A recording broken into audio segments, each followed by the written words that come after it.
ஹிந்து அன்னையர் சார்பில் போன ஆண்டு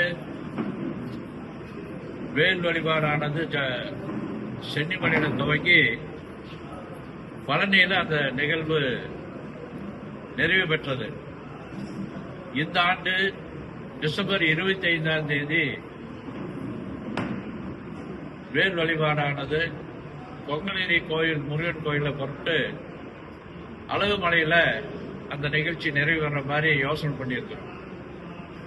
இதுக்கு இடையில இந்த வேலை வழிபட வேண்டும், ஜனங்கள் பொதுமக்கள் வழிபட வேண்டும் என்பதற்காக பல்வேறு முருகன் கோயில்ல சன்னதியில வச்சு பூஜை செய்து அந்த வேலானது மக்கள் மத்தியிலே வழிபாட்டுக்காக 2ஆம் தேதியிலிருந்து தொடர்ந்து கோவை, ஈரோடு, திருப்பூர் இந்த பகுதியில் அந்த வேலானது மக்கள் வழிபாட்டுக்கு செல்லும்.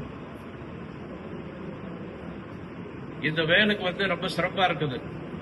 அதான் அரக்கனை அழிப்பதற்கும் தர்மத்தை காப்பதற்காக பயன்படுத்திய வேல். அந்த வேலை மக்கள் வழிபடுவதற்காக நாங்கள் எடுத்து செல்கின்றோம். 25ஆம் தேதி அந்த நிகழ்ச்சி மிக பிரபலமாக இருக்கணுங்கிறதுக்காக இன்னைக்கு இந்த ஆலோசனை கூட்டம் நடந்துட்டு இருக்கோம். நீங்க தான் கேட்கணும்.